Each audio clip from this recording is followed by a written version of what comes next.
All right, today we're putting your vocabulary to the ultimate test. I've got 10 words for you, and trust me, they're not just about definitions. Each one unlocks a really cool story about psychology, culture, or even technology. So here's the big question.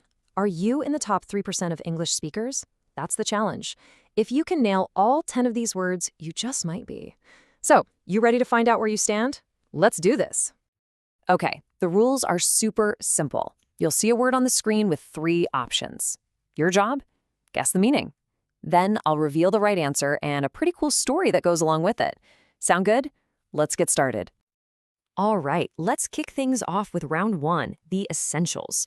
We're going to start with 5 words that are, absolutely foundational. They're the bedrock of a really strong vocabulary. First one up, value. So, what do you think? Is it A, hope, B, worth, or C, uncertainty? I'll give you a couple of seconds, lock in your answer. And the answer is B, worth. So if something has value, it's useful, it's important. But get this, here's the crazy part. A brand new car, it can lose 20% of its value the second you drive it off the lot. It just goes to show you the price you pay for something isn't always what it's truly worth.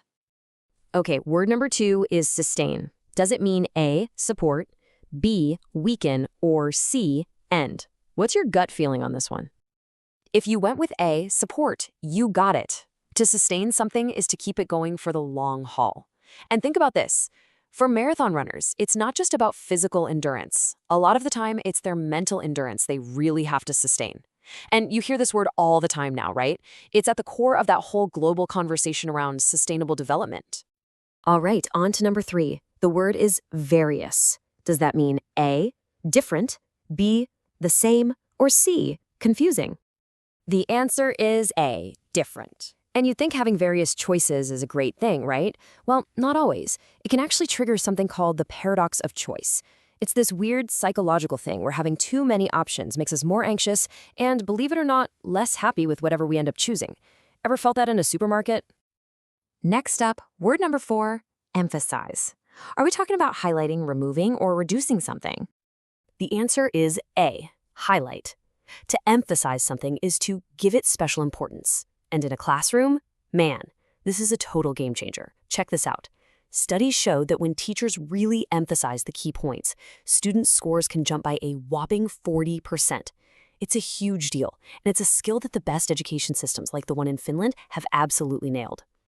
Okay, last word of round 1. Typical. Does it mean A, normal, B, expensive, or C, complex?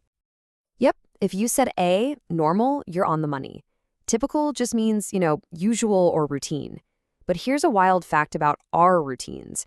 Apparently, the typical person spends something like 80% of their time just doing the usual stuff, which kind of makes you wonder, right? Is all that comfort of the familiar actually keeping us from the new experiences that help us grow? All right, you made it through the essentials. Fantastic job. But now, we're cranking up the difficulty. Welcome to round 2, the expert level. These next 5 words are going to really test your skills. You ready for this? Let's jump in. Okay, kicking off the expert round with the word blunt. Are we talking about something sharp, someone who's frank and direct, or someone foolish? The answer is B, frank and direct. But, this word is tricky. Because what's seen as just blunt honesty in a lot of Western cultures can come across as seriously rude in many Eastern cultures. It's a real cultural tightrope. That's actually why books like Radical Candor have become so popular in the business world. They try to teach you how to be direct, but also, kind. All right, moving on to word number 7, consequence.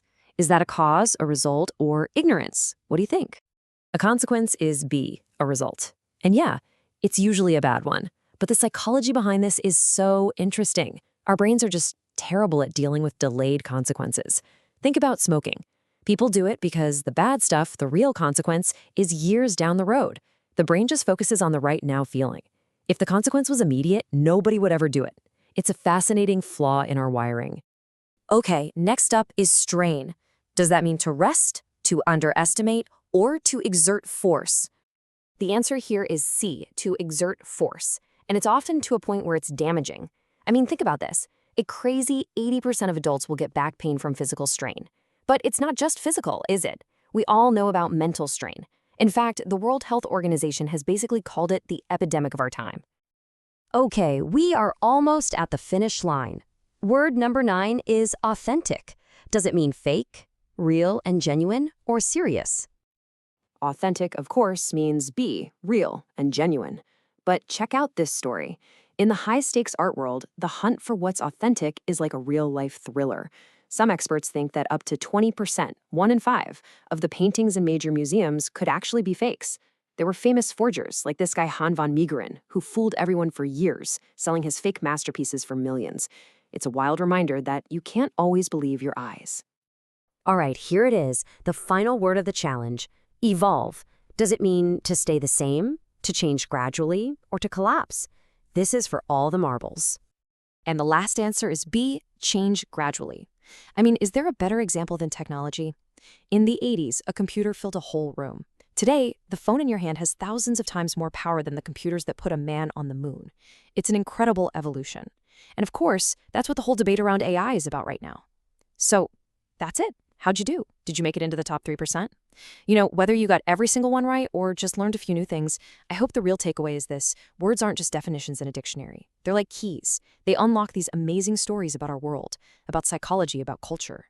So the final question isn't just what word are you going to learn next? It's what new world is that word going to unlock for you?